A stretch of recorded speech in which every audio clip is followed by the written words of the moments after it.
esteemed participants in this forum, the best minds of mankind believe that the power of the state is determined by the quality of the people that it is composed of, from a simple citizen all the way to the powers that be, and how you can measure the human potential, how you can increase this potential. All these acute issues for the domestic thinkers were also aggravated by the observation that very often in Russia, in radical and social change, whatever good targets it was surrounded with, it led to the degradation of human potential and forfeiture of the best portion of the nation, the advent of and arrival of the not the best representatives to the top of the pyramid. And Peter Struve he made a great contribution, and he is the author of the personal concept of personal suitability. He was born in Perm, in the governor's house, and his best years were spent in Stuttgart, in Germany, in Perm. And at first of the 1980s, his family settled down in St. Petersburg, and he graduated from the from the law school in St. Petersburg, and he studied with under Buntlovich and eventually Struve. At one time, he was infatuated with Marx. He divorced from socialism with regard to the law and the power and historical development and reactionary self-governance, and they tried to suppress by the revolutionary power of people. In other words, one illegal system they wished to overcome by another illegal system. And as long as he didn't accept this approach, he came to the position of the classical liberalism. And his participation in public life, first of all, he was exiled to Tver in his first immigration, and he came back to Struve in 1905, and he was taking part in the establishment of the Cadet Party, and he was elected to the State Duma. And between the revolutions, his public talent was also, as a publicist, was revealed, and he became Master of Science and doctorate. He became the member of the Academy of Science for Political Sciences. Following the Bolshevik Revolution, he is one of the leaders of the White Movement, and he was close associate of Wrangel and Denikin. Then in immigration, in London, Sofia, and Prague, and Paris in 1926, he was presiding the Congress, the intent of which was to unite the Russian immigration. During the Hitler immigration, he was arrested by Gestapo, and he spent 3 months in the Nazi prison, and then he came back to Paris, and in 1944 he died at the age of 74 years, and he's buried in Saint-Jean-de-Bois, near Paris. In terms of his liberal views, there is the first revolution, the concept of human net worth, and in the opinion of Struve, there was always the mental vice, which is an ability to give a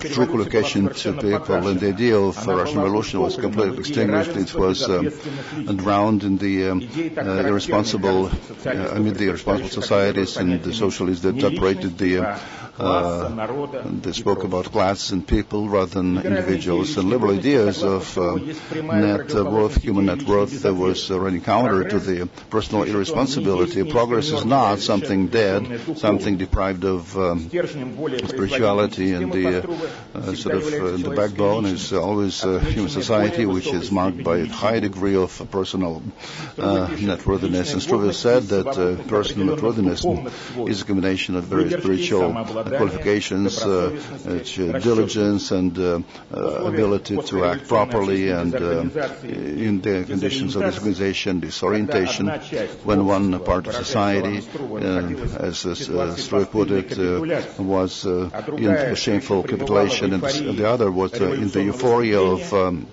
revolutionary ardor, Struve began to show examples of his personal worthiness, and very often the sad facts of such people who were kind of examples of human behavior when they were leaving the scene. And the death of Mikhail Yakovlevich Herzenstein was the first victim of this process. He was a very intelligent financial and politician, and Struve wrote an obituary in Vedomosti, and he was a wise man, he said, and among the excitement and nervousness, he has complete clarity and fortitude. It encouraged people. In July 1907, Count Haydn also died. He was leader of the Light movement, and Struve wrote that the person left the scene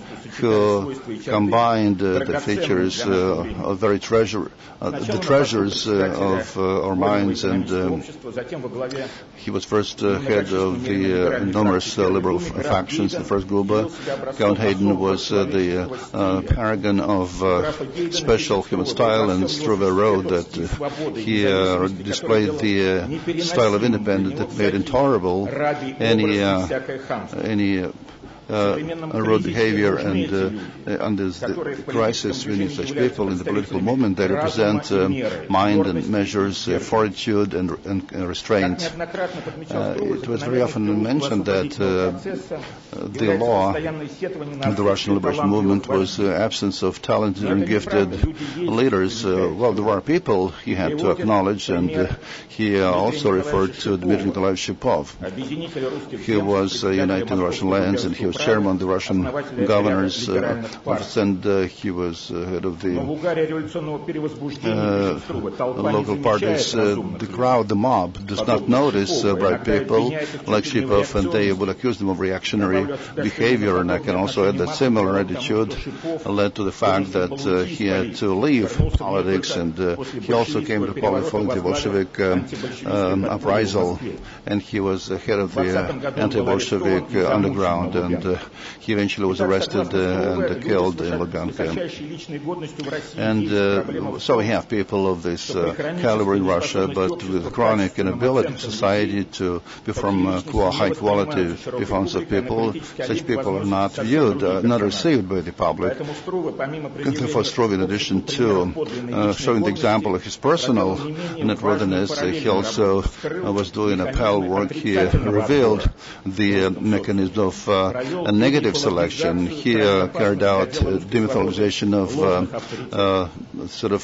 false authorities. He revealed false authorities, and to call for fatally worthless people, he also showed three figures of negative selection. Georgy Gapan being one of those. He was head of the Workers' Movement in St. Petersburg in 1904 and 1905. Boris Savinkov, he was leader of the anti-Bolshevik struggle, and Vladimir Ulyanov Lenin, he was leader of the Bolsheviks and head of the first Bolshevik government. Each one of them had his own outstanding role to play, and at the various stages of Russian historical development. And what is common for all of them was adventurism and demagogy and complete absence of morals. The tragedy occurred, and at various stages of Russian liberation movement, the leaders of the party of the Civil War were brought to the top rather than conciliation, social conciliation, public conciliation.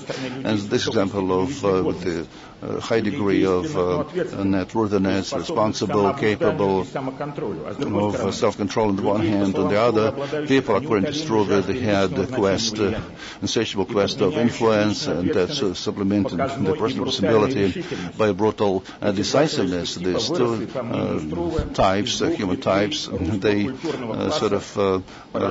they stemmed from the class of people that was generated by Peter the Great, and according to Struve, Alexander Radishev was the first, and Alexander Sergeyevich Pushkin, Radishev Pushkin.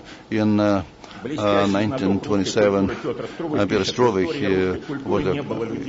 he said, we have never had people so different, the Radishev and Pushkin Russian culture, and he explained why. Radishev, he said, he was very sensitive and he was nervous and psychopathic, whereas Putin, he was he was absolutely sane and he was very strong, and Struve further